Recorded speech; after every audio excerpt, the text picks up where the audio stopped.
तो दोस्तों, आज हम क्या करेंगे, 30 क्वेश्चन जीएस के कंप्लीट करेंगे। ठीक है, तो स्टार्ट करते हैं। जिसमें पहला क्वेश्चन दिख रहा है आपको, फिलोलॉजी में किसका अध्ययन किया जाता है।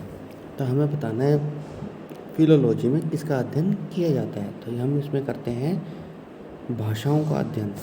ठीक है, आगे चलते हैं। नेफ्थलीन का स्रोत क्या है। नेफ्थलीन किससे प्राप्त होता है। तो ये होता है तारकोल से। आगे चलते हैं। कौन प्रकाश की ऊर्जा को अवशोषित करता है। कौन प्रकाश की ऊर्जा को अवशोषित करता है। तो ये है हमारा क्लोरोफिल, जो कि पौधों में होता है, पौधों की पत्तियों में। ठीक है, आगे चलते हैं। इलेक्ट्रॉन बंधुता किस पर निर्भर करती है।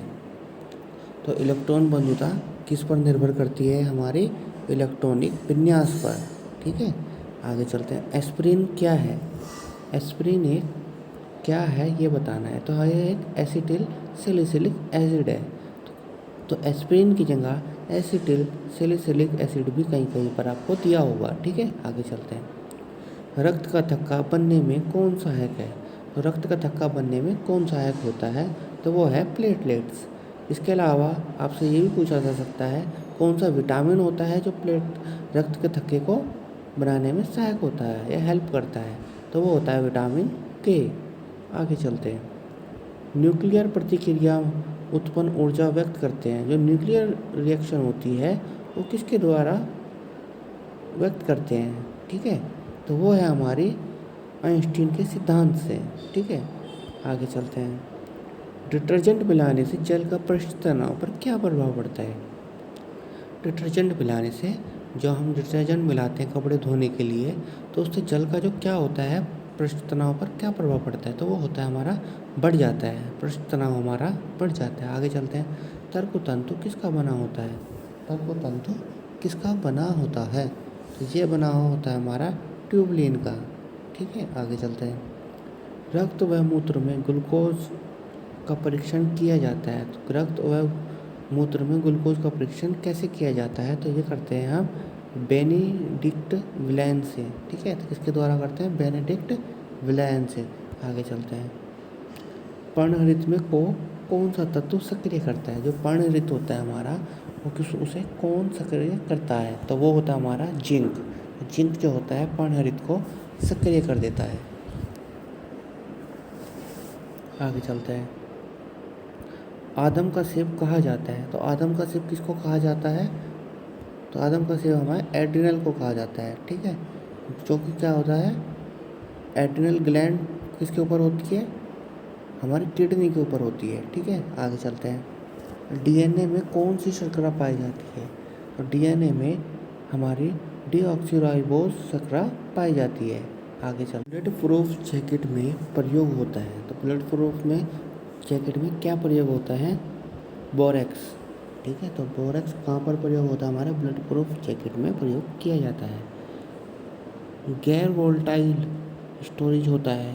ये गैर वोल्टाइल स्टोरेज होता है, वो क्या होता है, जब हमारी बिजली बंद हो जाती है तो बाद में स्टोर करने के काम करता है। ठीक है, आगे चलते हैं। अल्ट्रा माइक्रोस्कोप को किसने डेवलप किया है। ठीक है, तो अल्ट्रा माइक्रोस्कोप को किसने बनाया। तो ये बनाया हमारे रिचर्ड एल्फ जिमोडी और हेनरी सिडेंटोफोक। ठीक है, तो एक बार में याद नहीं होगा आपको ये नाम, क्योंकि नाम ही अटपटा सा है। तो रिचर्ड एडोल्फ जिगमोंडी और हेनरी सिडेंटोफ। ठीक है, तो आपको 2-4 बार इसको याद करना है, एक बार रिवाइज करना है, तब आपको थोड़ा ये आपको बोलने में हल्का होगा। आगे चलते हैं। प्लोरा झिल्ली किस अंग के ऊपर होता है। तो प्लोरा झिल्ला हमारे फेफड़ों के ऊपर होती है। ठीक है, आगे चलते हैं। पोटेशियम नाइट्रेट का प्रयोग कहाँ प्रयोग करते हैं। पोटेशियम नाइट्रेट का प्रयोग कहाँ प्रयोग करते हैं। तो ये करते हैं हम खेतों में। आगे चलते हैं। पेड़ की मृदा काष्ठ को क्या कहते हैं। जो पेड़ की मृत काष्ठ है, ठीक है, पेड़ की मृत मतलब डेड हो गई हो, उसको क्या कहते हैं। तो उसको बोलते हैं हार्ड कास्ट, जो कि हमारी पेड़ों के बाहर सबसे आउटर लेयर जो होती है वो हार्ड कास्ट ही होती है, जो कि डेड हो चुकी होती है। आगे चलते, सुपर कंडक्टर की चालकता होती है। सुपर कंडक्टर की चालकता होती है वो कितनी होती है। तो ये होती है अनंत, क्योंकि हम माप नहीं सकते, इतनी ज़्यादा होती है, ठीक है। और यदि इसकी प्रतिरोधकता पूछते हैं तो वो कितनी होती है, शून्य होती है। आगे चलते हैं। गैस के विसरण का सिद्धांत दिया था, गैस के विसरण का सिद्धांत किसने दिया था, तो ये दिया था आपको चार्ल्स ने, ठीक है। आगे चलते हैं। किस में रासायनिक गुण समान और भौतिक गुण भिन्न होते हैं, किस में रासायनिक गुण समान और भौतिक गुण भिन्न होते हैं, तो ये होते हैं अपरूपों में, ठीक है। आगे चलते हैं। अरुण ग्रह की खोज किसने की, अरुण ग्रह की खोज किसने की है, तो ये की है आपकी विलियम हर्शले ने। अरुण ग्रह की खोज किसने की है, विलियम हर्शले ने। एंटी एसिड क्या है, हमें बताना है एंटी एसिड क्या है, तो ये है हमारी अमाशय में उत्पन्न अतिरिक्त अम्ल को निष्प्रभाव कर देता है, ठीक है। तो अमाशय में क्या होता है, एसिड होता है, जब ज़्यादा मात्रा हो जाती है तो उसको उसके प्रभाव को क्या कर देता है, ये निष्प्रभाव कर देता है।